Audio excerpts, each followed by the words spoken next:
कभी आपने नोटिस किया है कि रणवीर सिंह का नाम आते ही लोग तुरंत दो कैंप्स में डिवाइड हो जाते हैं। कुछ लोग कहते हैं कि रणवीर सिंह लाउड एक्टिंग करते हैं, ओवर द टॉप एनर्जी दिखाते हैं और हर रोल में बहुत ज्यादा नजर आते हैं। लेकिन दूसरी तरफ कई लोग मानते हैं कि रणवीर सिंह बॉलीवुड के सबसे डेयरिंग और इमर्सिव एक्टर में से एक हैं। तो सवाल सीधा है, क्या रणवीर सिंह एक लाउड सुपरस्टार हैं या एक सीरियस कैरेक्टर एक्टर? और शायद इस सवाल का जवाब उनकी अपकमिंग फिल्म धुरंधर 2 में मिलने वाला है। इमेजिन कीजिए एक विजुअल, एक आदमी खिड़की के पास खड़ा है, वो बाहर देख रहा है, लेकिन देखते देखते ऐसा लगता है कि वो किसी और ही जगह खो गया हो। चेहरा ऑलमोस्ट एक्सप्रेशनलेस है और फिर अचानक एक इमोशनल एक्सप्लोजन होता है। ये कॉन्ट्रास्ट साइलेंस और इंटेंसिटी का कॉन्ट्रास्ट है और ये धुरंधर में रणवीर सिंह की कोर परफॉर्मेंस भी है। और शायद पहली बार ऐसा लग रहा है कि रणवीर सिंह चिल्ला कर नहीं बल्कि खामोशी के थ्रू भी एक्टिंग कर रहे हैं। तो आज हम समझेंगे कि रणवीर सिंह आखिर एक्टिंग में करते क्या हैं और धुरंधर द रिवेंज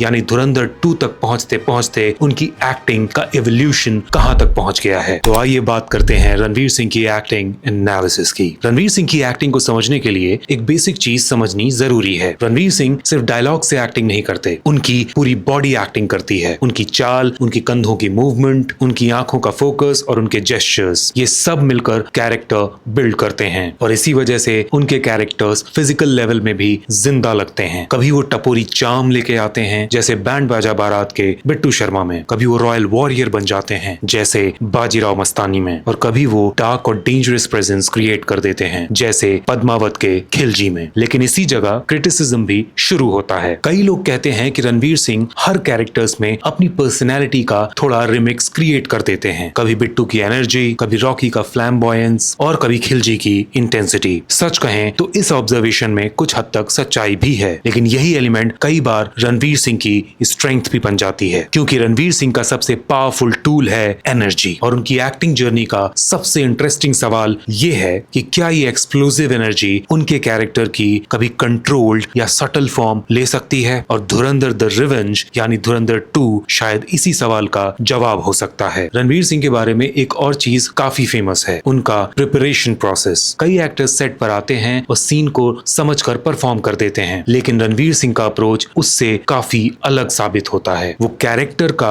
इमोशनल और साइकोलॉजिकल प्रोसेस समझने की कोशिश करते हैं। एग्जाम्पल के लिए रामलीला फिल्म में उन्होंने गुजराती एक्सेंट पर काफी काम किया था। बाजीराव मस्तानी के दौरान उन्होंने कई दिनों तक अपने आप को आइसोलेशन में रखा ताकि कैरेक्टर का माइंडसेट पकड़ सकें। देखिए, ट्रेन्ड एक्टर्स इसी चीज को काफी जल्दी कर लेते हैं, लेकिन रणवीर सिंह उतने ट्रेन्ड एक्टर नहीं हैं, लेकिन वो अपने कैरेक्टर को बनाने के लिए समय भी लेते हैं और उसके माइंडसेट को पकड़ने की कोशिश जरूर करते हैं। और इसीलिए पद्मावत के खिलजी के रोल के बारे में उन्होंने कई इंटरव्यूज में कहा था कि उस कैरेक्टर से इमोशनली बाहर निकलना मुश्किल हो गया था। यही ये बात साबित होती है कि जो ट्रेन्ड एक्टर्स होते हैं वो बड़ी ही आसानी से इमोशनली किसी भी किरदार से बाहर आ जाते हैं, लेकिन जो बहुत ज्यादा ट्रेन्ड एक्टर्स नहीं होते हैं वो इमोशनली उस किरदार से बाहर नहीं आ पाते। लेकिन इसका मतलब ये नहीं कि कैमरे के सामने वो कोई भी किरदार इमोशनली पुश ना कर सकें। अब बाहर से देखने वाले लोग इस प्रोसेस को कई बार मेथड एक्टिंग का ड्रामा भी कह सकते हैं, लेकिन सच ये है कि किसी भी एक्टर की एक्टिंग प्रोसेस बाहर से जज करना बहुत ही आसान बात होती है। हर एक्टर का इमोशनल मैकेनिज्म बहुत अलग होता है और रणवीर सिंह क्लियरली उन एक्टर्स में से हैं जो अपने कैरेक्टर्स को इमोशनली लेवल पर डीपली प्रोसेस करते हैं। इसी वजह से उनके निभाए गए इंटेंस रोल ऑडियंस के दिमाग में काफी इम्पैक्ट छोड़ देते हैं। अगर रणवीर सिंह के करियर की जर्नी को एक नजर से देखा जाए तो धुरंधर नो डाउट उनके जर्नी का सबसे बड़ा टर्निंग पॉइंट लगता है, क्योंकि यहाँ एक इंटरेस्टिंग शिफ्ट नजर आता है। जो एक्टर अपनी लाउड एनर्जी के लिए जाना जाता है वो यहाँ खामोशी का यूज करते हुए नजर आ रहा है। धुरंधर के विजुअल्स में रणवीर सिंह की बॉडी लैंग्वेज नोटिसेबली डिफरेंट लगती है। उनके शोल्डर्स थोड़े झुके हुए हैं, उनकी आंखें बहुत हैवी लगती हैं और उनकी मूवमेंट पूरी तरीके से कंट्रोल्ड लगती है। यहाँ एक्टिंग डायलॉग से कम और माइक्रो रिएक्शन से ज्यादा हो रही है। उनकी आंखों में थकान भी है और गुस्सा भी, और सबसे इंपॉर्टेंट चीज उनकी आंखों में एक हिस्ट्री महसूस होती है। यही सटली रणवीर सिंह की एक्टिंग प्रोसेस को हाईलाइट करती है। पहले वो ऑडियंस को कैप्चर करने के लिए लाउड इंटेंसिटी यूज करते थे, लेकिन धुरंधर में वो ऑडियंस को खामोशी के थ्रू अपने वर्ल्ड में खींच लेते हैं। कैरेक्टर के अंदर गिल्ट भी महसूस होता है, सप्रेस्ड रेज भी महसूस होती है और सर्वाइवल इंस्टिंक्ट भी नजर आती है। रणवीर सिंह इन इमोशंस को एक ही वक्त पर लाउड तरीके से एक्सप्रेस नहीं करते। वो इमोशंस को छोटे छोटे पॉजेस, ब्रीदिंग और आंखों के थ्रू रिवील करते हैं। इसी वजह से